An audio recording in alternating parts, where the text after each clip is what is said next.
chastise you one way or the other. What I will tell you is that neighborhoods that thrive and succeed have a mixed balance of owner-occupied and rental. And what we are seeing in Holiday Hills right now is an unbalanced community. We're seeing an unbalanced neighborhood. 25% of your structures in Holiday Hills are rental structures. 45% of your units in Holiday Hills are rental units. Now, the reason it's obviously swayed a bit is you have two large apartment complexes here in Holiday Hills. You have the one that's owned by the Lutherans, and then you have Valley View. So that changes the ratio of your units. What I look at, what I think is more important, is the number of structures that you have in the community. What's also interesting, when you look at the map for Holiday Hills, is you don't have a conglomeration of rental properties. You have them throughout, scattered about. Now, maybe that's a good thing, maybe that's why Holiday Hills is still succeeding, rather than having them all clumped into one area. But we've got to figure out a way to make owner-occupation of properties in Holiday Hills more attractive to at least 4 to 5% more of the structures. Now, the map that I'm giving Greg has 2 bits of information on it for you. The orange dots represent rental properties in Holiday Hills. The yellow dots on top of the orange dots represent that those are Section 8 properties. So you would have the ability to see rental properties and Section 8 properties. Now, another reason that I'm providing this to the organization is not just to show off how cool our new GIS equipment is at the city. Boy, don't you like that? I mean, that's some pretty cool stuff right here. But not just to show off the technology that we're able to use these days, but because if you know of rental properties that exist in Holiday Hills, and Greg has shared with me an example or two, and Greg, on the new map, I want you to see whether or not they are identified. If you know there are rental properties not identified as such on here, please let me know. Let Greg know, and he'll email me. You can email me. I've got a real tough email address. It's mayor@cityofdanville.org. People have suggested other names for it, but we're going to stick with mayor. Please let me know what they are, because where we gathered this information is from those rental units which have registered with the city. So if there's a rental unit that is not identified on here, that means they have not registered with the city. A, that means they're in violation of documentation, and B, it's a $200 fine. And Lord knows we need the money. So we like to get them when they're back. Okay. Speaking of being back, and if you are on here, I apologize, and I only hope for your sake and the sake of your association, you have corrected whatever violation may have put you on this map. The other thing that we're doing now is we're tracking the number of violations in neighborhoods. The reason for that is simply because, A, we want to see whether or not there's any comparison between the number of violations to the number of rental units versus owner-occupied. 2, we also want to see if there's a way that we can diagnose some certain trends and be able to stop them before they happen. This is a list of violations. The large green dots are those that we cited in 2007. The little purple dots are those that we cited in 2008. And then the little green dots, the lime green dots, are the ones that we cited in 2009. Now, let's take a property like the nursing home, which I know is also an issue to this organization. You will notice that on the nursing home, there are not 1,000 dots on there. There are simply 2 dots, one for 2007 and one for 2008. And you say, well, wait a minute, Scott, shouldn't there be one for 2009? Well, the reason the 2009 dots haven't showed up is because we're still fighting in court the dots from 2008. So if you think, boy, I sure thought there was a violation on that in 2009, well, it's probably not on here yet because it hasn't gone through court yet. And that's where we exist with some of the purple dots in 2008.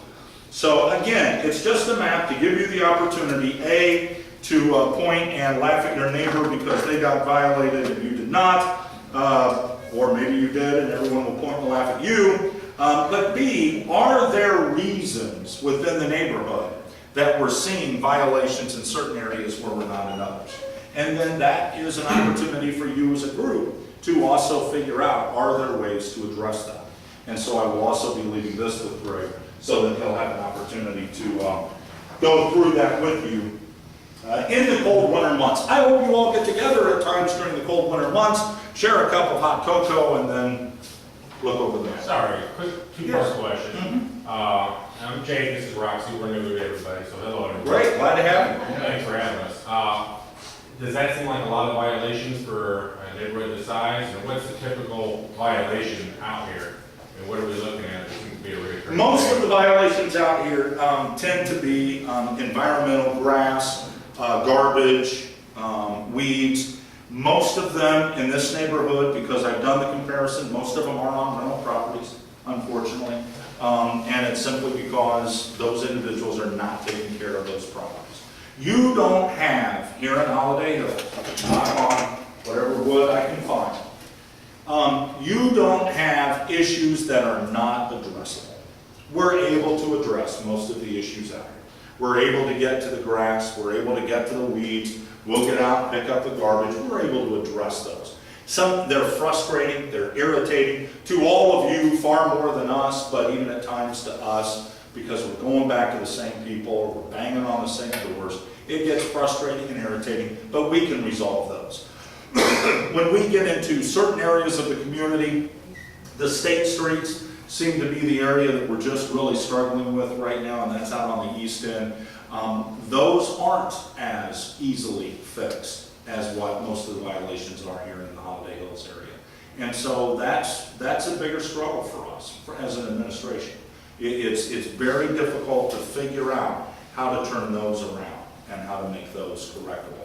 Here, we don't have any problem. Usually, and I will say this very honestly, because neighbors have told us this, usually you guys are pretty good about patrolling your own neighborhood.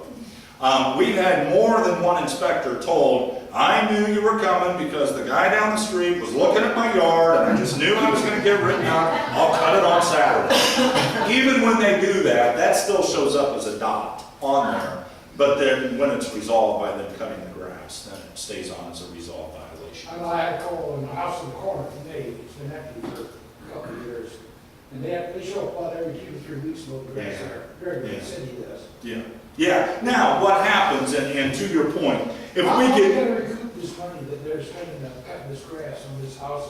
Well, here's the great thing. I don't know, does anybody in here cut grass for a little hobby? You go around and do it. Anybody know of kids? What do kids charge today? Any idea what they charge today? We charge $300 every time we cut your grass. We charge you $300. And Russ, I'll tell you how that came about. This is one of my favorite stories. I'm getting way off the subject, so get me back to it when we get there. But it's one of my favorite stories. I had been in office all of about 6 weeks, and I got a phone call. And the gentleman said, hey, you guys going to be doing that thing where people don't cut the grass, you come out and cut it? And I said, oh yeah, you bet. Are you going to fine them? Oh yeah, you bet. Is it $50 like it was last year? Yes, it is. Great, I'm going to send you the check for $300. If you'll cut it about 6 times for me this summer, that would be great. Absolutely serious. Absolutely serious. Because they realized $50, that's not bad. Come on out and cut it. Did you report that? So I had a busy summer. I was cutting grass like crazy that time. So no, actually I changed the ordinance. It's now $300. We charge you $150 for our labor and $150 administration fee. What we do is at the end of the summer, I take everybody whose lawn we mowed more than 4 times, and then we take them to court. One of the great things that we were able to get passed through the Illinois Municipal League, through the state legislature, thanks to the Illinois Municipal League, is a bill that says now when a municipality sends you a fine, if you don't pay that fine, first we have to place a lien against the property, and then we get to add it to your property tax bill. So yes, wonderful. And so this will be the first year that we'll have the opportunity to do that. And this year we placed at least a $1,200 fine on 148 properties. So, you know, when the property tax bills are collected, there should be a little something extra in it for us. Yeah, did I answer your